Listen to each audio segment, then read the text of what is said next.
Hello, I'm James L. McAfee, and this is my story. I was born in Newcastle, Indiana, on October 30th, 1856. My father, James McAfee, was 46, and my mother, Charlotte Moore, was 41. I married Carrie May Elliott on December 17th, 1878, in Newcastle, Indiana.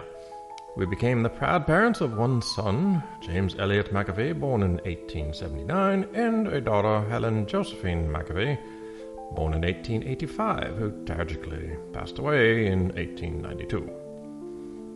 By 1893, I had become a successful interior decorator and was asked to work as a designer for Daniel Burnham's World's Fair in Chicago. Carrie and I lived on South Prairie Avenue while I worked in furnishings and decorations for several prominent buildings at the fair. We enjoyed the fair and the Chicago area so much that we decided to settle down nearby in a North Lakeshore village called Kenilworth. I recently got to know two Chicago area architects named George Mayer and Frank Lloyd Wright. Carrie wanted to live on the lake, and I wanted to build a house, the McAfee House, a few blocks toward town on Essex Road. As we debated Lake versus Essex Road, I decided we could have a little fun. Carrie, go put a deposit on one of the new lake lots and work with Wright to design a McAfee House, while I will have George Mayer design a McAfee House for Essex Road, I said. Carrie liked Wright, and they got along quite well. Me, not so much. Wright was 27, just started to break away from Sullivan, and I was 37. I could see his talents all right, but we did have differences of opinions, specifically the home's interior design. Bottom line, I was the client with strong feelings as to how he wanted to furnish and decorate the home, plus Carrie and I weren't sure at the time how brutal facing the forces of Lake Michigan would be. In the long run, we decided to go with the McAfee House George Mayer designed for us at 336 Essex Road, Kenilworth. Years later, I heard Wright refer to interior decorators as inferior desecrators and wondered if he wasn't making a dig at me. Back to Carrie and the McAfee House designed by Wright for lot number 4, Lake Michigan.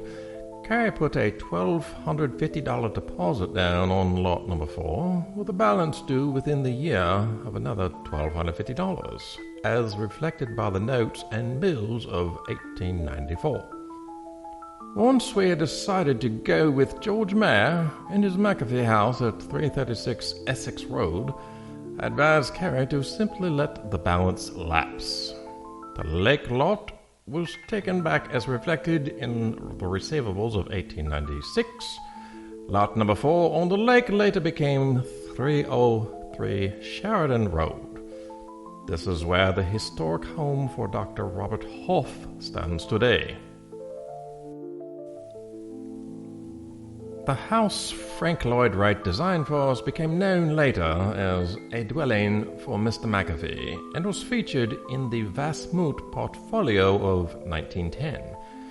Sometimes you might see this design listed as C.A. McAfee House, A.C. McAfee, even A.K. McAfee.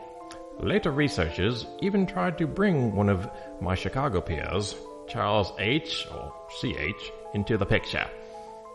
Many times, Carrie's signatures in public records were misrepresented as Cassie. As time progressed, recorders could only make out the first two letters of C.A. in Carrie, and so forth. To complicate matters more, I used J.L. and our son used J.E. for James Elliott. It was, after all, 1894 record keeping, and there lies the problem. Well, one can see why there's been a great deal of guesswork and confusion around what Wright originally called a dwelling for Mr. McAfee. At least they spelled the last name correctly. I do hope my explanation brings some clarity. I always felt maybe Wright didn't want it to get out that we chose George Mayer over him. Remember at the time, Wright was 27, just finding his own footing, while Mayer was 30. Both talented young men, as time would tell. In 1904, Carey developed chronic Bright's disease and dropsy, so we sold our beloved house at 336 Essex Road in Kenilworth and moved to 1745 Orrington Avenue in Evanston, Illinois, about 4 miles from Kenilworth. We lived there until Carey passed in 1910. Her remains were spread at Graceland Cemetery nearby.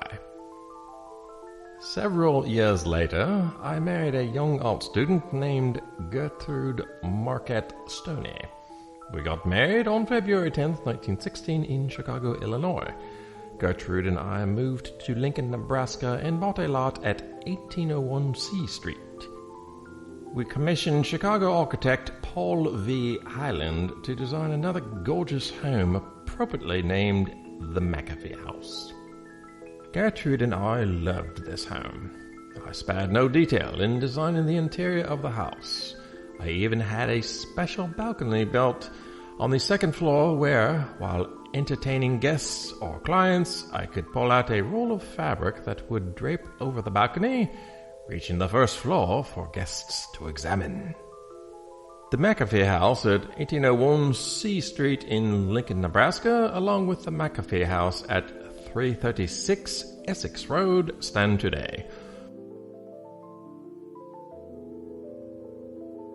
Both McAfee homes possess deep historic tradition and value. James McAfee died on September 10, 1925, in Omaha, Nebraska. He's buried alongside Gertrude in Wyuka Cemetery in Lincoln. The building of a dwelling for Mr. McAfee, designed by Frank Lloyd Wright, has become a lifelong obsession of another McAfee with a shared bloodline to James Leonard McAfee.